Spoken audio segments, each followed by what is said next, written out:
So if you send cold emails, client emails, or newsletters, this video might save you a whole lot of money, because what I'm going to show you is the exact setup that I use to keep my emails and my clients' emails out of spam completely. Okay, because I'm going to show you how to check if your domains are really safe and how to keep them safe simply, and how to set up the custom tracking domains properly. And I'm going to explain exactly what that is. It's really important in keeping your emails out of spam.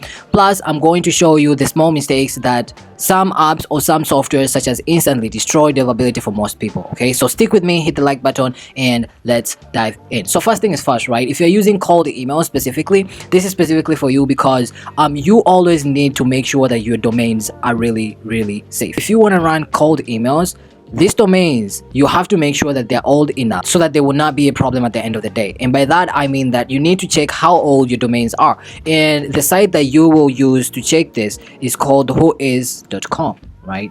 So you will go to whois.com, and when you come to this website, or when you come to this site, right, you will see right here, up here, right, there is a box where you will insert your domain or the exact IP that you want to check, if how old it is, right? So for example, this is my domain, and I will search for it, and it will tell me exactly when it was registered, when it will expire, updated, when was it updated, the status. It will tell me the name savers, it will tell me everything, like even the platform that it was registered from, right? And this is really important because this tells you exactly when the domain was made. And if your domain is less than a month old or less than 30 days old, I can promise you your emails will be landing in spam. You need to warm up your emails for at least 4 weeks, right? The minimum amount of time that you should warm up your emails should be like 3 weeks, right? That should be the minimum amount of time. Most people do 2 weeks, but I would suggest 3 weeks for minimum, right? If your domain is less than 30 days old, right? But if a domain is more than 30 days or 90 days old, then you have no problem. You can just warm up your emails for 2 weeks,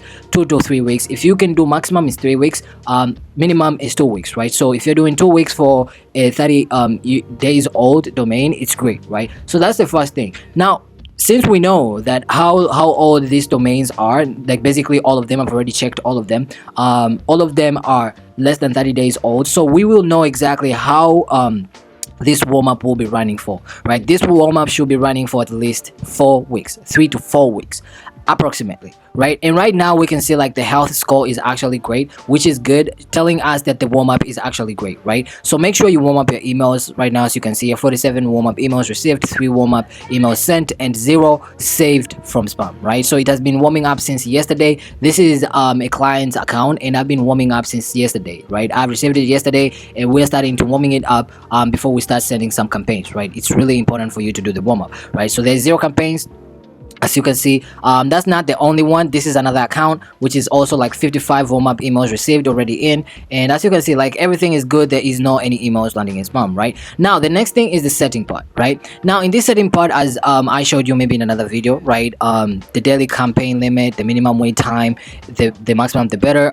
Campaign limit should be 30 or below, so 10, 15, 20 or 30, not above, because above it will trigger spam filters and you will end up in spam, right? You should also activate or enable the campaign slow RAM so that your emails will start slow instead of just rapid like that, because that will trigger the spam filters, making the spam filters suspect you as a spammer, right? So we don't want that. Another thing, okay, inbox placement test 10, which is great. Now the other thing is the custom tracking domain, which I told you I will show you in just a minute. And in this part, you have to enable this part. Now, how do you set up this, and what is the aim of this, right? So the aim of the custom tracking domain, this is when you have links in your emails, right? So for example, you are sending a cold email and you don't want to include the links, right? It depends to the link. Maybe it's an unsubscribe button, right? The link, or maybe you want to track, you sent, maybe there's a link in there, you want to track how many people clicked on the link, right?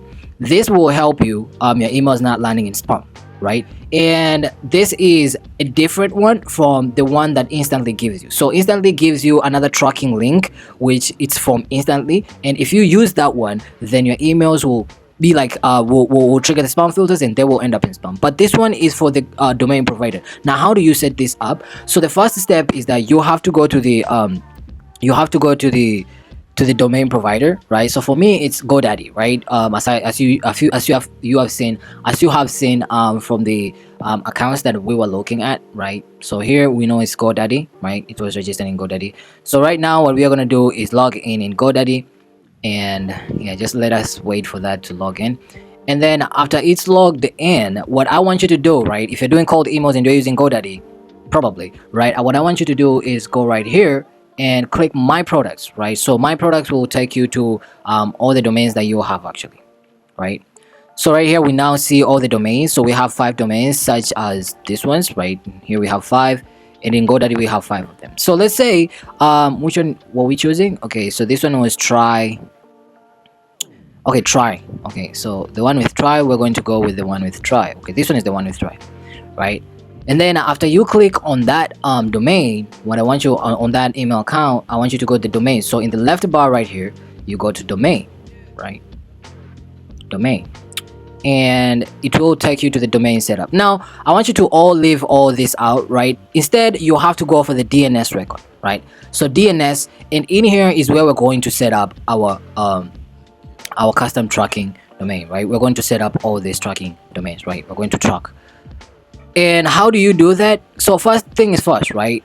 When you go in here, you have to look for something like this, like the CNAME, inst, and prox itrackly.com, right? If you come in here and you find it, like for example this one, I've already set it up, right? But if you, it's new, it's a new domain, and then you enter in it and you find something like this in there, I want you to delete it, right? And create a new record. So add new record right there, and you will see something like this that will pop up, and I want you to fill in exactly what you are given from your platform, right? So for example, it's CNAME, inst, and prox.itrackly.com, right? So you will go here, choose CNAME, inst, and then prox.itrackly.com, and then the TTL, this is the time till live, right? So there is no problem with this. You can just leave it exactly as how it is. You can just change it to 1 hour. There is no actual problem. It does not apply so much. It's just there, right? And then what I want you to do, I want you to save it. And after you save it, right, it will appear right here. For example, like this one, how it appears right here. And then after it appears right there, what I want you to do is go back on the platform such as Instantly and come in here, right, and write exactly as how they showed you here. So inst.yourdomain.com. So for example, here is inst dot, the domain is tryredseas.com, right? So tryred.com, right? And then after that, I want you to check the status, right? After you check the status, it will show you that it's verified and SSL is active, right? After that, it's good, right? So whenever you add a link, even if you don't add it right now, but whenever you come up with a link and then you add it in your cold email, what ends up happening is that there will be no problem. This one will save your emails from going to spam, but also it will give you the metrics that you want to find out, right? So if it's the open rate, the click-through rate, or if it's someone who unsubscribed from the emails, right? Which is great. And all the other settings, they just as normal, right? The enable 99, 95%, 30, it's just the normal part, right? So that's exactly how you keep yourselves from spam, and that's exactly how you know that your domains, how old are they, right? To just keep them very safe, right? If you don't know exactly how old your domain are and you just start doing the campaigns, probably you did a warm up of 2 weeks and start doing all these campaigns, your emails will land in spam. So knowing the health of your domain is actually really important.